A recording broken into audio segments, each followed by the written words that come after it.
Welcome to this video on the most recent announcement of Eubank versus Conor Benn. Obviously been talked about for a very long time now. It's now being made, has been made, I believe. Discussions have been happening with Turki Al-Sheikh, obviously, throughout this. Eubank's last win, Conor Benn came into the ring after the fight to sort of stir up some attention between the two for the fight again. And it's been made. It looks like it's been sort of announced in the Ring magazine night that, you know, all the boxers, sort of the Oscars of boxing as it's being known. And it's been made, in some other fights obviously in the works from that event as well. Getting all these boxers together and all these managers together really helps promote look, let's get these fights done. We're here and now. Let's sort it. And Eubank versus Conor Benn has been made. Obviously, some of this, you know, older boxing fans will remember even their two dads having their two fights nearly 30 years ago. And yeah, a big fight. Obviously in the UK, a massive fight. I think it's going in Tottenham Stadium. So yeah, if they can fill that stadium, that's quite incredible. I think, to be honest, at current is probably the biggest UK versus UK fight in boxing, other than probably Fury AJ. And what I mean is that's close to being made. That is actually possible right here, right now. And look, I don't think it'll be at that top championship level we see from other fights. But I do, you know, between two of them where it's a big contest, I do think it's going to be slightly just below that level. But I think it'll be a good fight. I think it'll be an incredible fight, incredible legacy between the two of them. That was even created by their two dads as well, which stirs up even more attention for the fight. I think, look, the point is, why is this fight being made? Really, to be honest, it doesn't quite make sense on a championship level, weight class level. I believe Conor Benn's going up, I think, 2 weight classes, and Eubank's coming down, I think, a bit as well. So I think they're both, Eubank's going down, Conor Benn's coming up in weight, so it's not really like they'd ever really fight. But really, we've stirred this up. The two dads had 2 fights. There's always been a bit of something there, and look, it will sell. And that's the key, I think, in this age of boxing, is that, look, it's a business. And it always has been, but on this sort of level, when Eubank and Conor Benn for this type of fight want a certain amount of money, back even a few years ago, it would have never happened, because the money wouldn't have been put in for them. Eubank or Conor Benn would have said, look, we're not earning enough from this type of fight to make it happen. Whereas Turki Al-Sheikh, he'll give you a ton of money and it'll be made. And I think it's a big risk that for, you know, a lot of boxing promoters that aren't Turki Al-Sheikh to take. Because look, it needs to. If something like this doesn't work, you don't sell out Tottenham. My books are a heavy minus.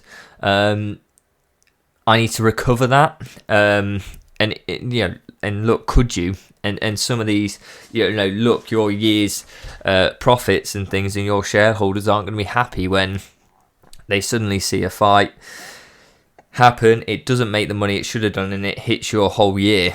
And that can be a problem. Turki Al-Sheikh, he's just trying to own it all. The point is, he's coming in to own it. That's key to understand, is that he's coming in, and his business motivation for this isn't, and a lot of people think this, it's to spend all money and to get all the fighters and go, well, I've got unlimited cash. To be honest, I don't think it is now. What I think it is that you spend it at top level, you get all the fighters in, everyone else sort of goes out of business or has to work completely with you, and it means you own the thing, so you can dictate a hell of a lot. Sort of like the UFC, they can dictate the MMA price of a fighter and the amount they're willing to pay, because you can go elsewhere, yeah, but they probably haven't got the level or the funding to be able to pay you anywhere near, even if we're not probably paying you as much as, you know, we could do. So I think that's the key. I think this type of fight only sells. It's not for a boxing going, look, you're the best in my division, you're the best in that division, let's go.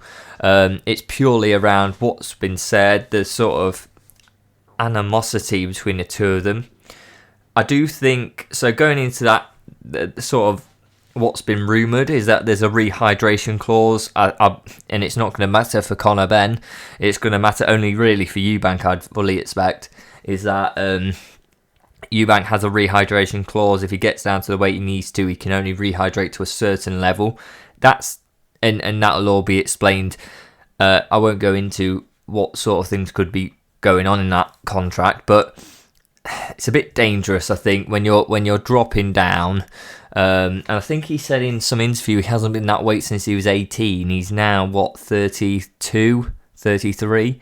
So yeah, tough. I think tough on the body, and also going in there compromised by not rehydrating just is scary. And I don't think that's really, in a sport like boxing, where we have had bad injuries already, head injuries, and not rehydrating can mean these head injuries are much more likely. I don't think rehydration clauses have any part of it. Especially, when you sign up for this fight, I get it's not really a fight that would normally happen, so you put in a rehydration clause to basically try to even it out, because Conor Benn's going, I'm going up 2 weight classes or whatever in weight, quite a massive jump up, and you're coming down. Well, I need something to say you're not just going to balloon back up to so it's like a 3-4 weight class difference by fight night. I do think it's dangerous though for fighters. I don't see why we would. Look, it's a lot of money, that's why they signed up, but tough to say that it could all go fine and we never talk about the rehydration clause again in this contract, and it might not even be there. Whether they've actually, that's actually, it's a rumour, it's not confirmed, but if it is there, scary, I think, for a Eubank coming down massively in weight, not even finding his weight class, and then getting a rehydration clause. But look, that's the key, is that, the Eubank's going to be the bigger guy. That's just key. He's just going to be the longer reach guy, taller guy, no matter what.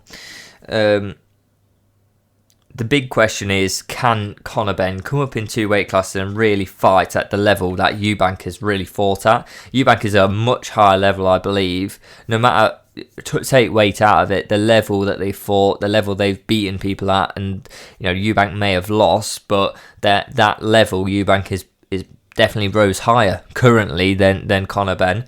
And I think it's the thing of, this fight is... it was meant to happen. Then we've had the drug test from Conor Benn, the 2 failings of testing, and then suddenly we get no real answer on why he's been allowed to fight again. But basically everything's been quashed, everything's been took away, going like, no, the tests were wrong, basically, or something, whatever it was, and he's been allowed to fight again. So it's a bit of an odd situation where we thought, look, Conor Benn's been banned, he suddenly isn't banned, no one knows. And Conor Benn isn't coming out and going, oh, this is the reason why I'm now allowed to fight, because actually either the test was wrong or they found out it wasn't Conor Benn's fault, the stuff in his system. But yeah, it sort of puts a haze on the fight, I think, to be honest, where we've we're building up for this fight, then we've had to go, oh, this probably might not happen now, and then suddenly it's back on. I still think it sells though. It sells massively well, and I think that's the whole point. I think it's probably the biggest fight without a world championship in the UK currently. And yeah, I think it's been built up. I think the rivalry's there. They clearly don't like each other, and that probably stems from their childhoods as well, when their dads are fighting. Look, when they're being brought up and see what their dads did and who won, who lost, and sort of the chat from a father to a son about how their fighting career was. They had 2 fights together, which will be massively put upon them. That look, this is a fight. There'll always be that animosity where each family wants to beat the other. That's just key, and so I think this is quite real for both fighters. Getting into the detail of the fight though, Eubank, bigger guy, and I think he's the better fighter at current. The rehydration clause is a bit scary for me, but I do think Conor Eubank gets it done. I do think Ben is fast. He's a fast guy. He's going to move out the way of stuff he's going to move out the way of stuff early. But late on, even in his last fight, you saw him start slowing down, even in his own weight class. And I think against a bigger guy like Eubank, I think that's tough. You got to move a hell of a lot more when against a taller, rangier guy. You got to be getting out of the way of the punches because the guy's got a bigger reach. And I think late on in the fight, Conor Benn's last fight, I think it was tough for him. The guy across from him wasn't throwing really anything early on. It was all Conor Benn. Then suddenly he starts coming back into it late. And Conor Benn clearly slowed down. And look, slowing down is normal in a fight. There is that drop. But when your opponent doesn't drop at the same rate and you're dropping massively, like Conor Benn did in his last fight, I think it's a tough thing to see when you're going against a Eubank who's much bigger and can do damage to you. He's going to hit you with one of them punches. It's going to hurt a hell of a lot more than anything you've ever experienced in your pro career, at least. So, look, I think this is. I think Eubank wins this KO TKO, and if I had to put it on, it would be late. It would be a late stoppage. Because I think Conor Benn will be moving fast early, but be using up that energy way too quickly, and he'll slow down and be starting to get caught mid to late fight. And I would say, look, it's probably round 9 or 10 he gets TKO'd by Eubank. Please let me know what you guys think in the comments down below. Like, subscribe, and I'll see you next time.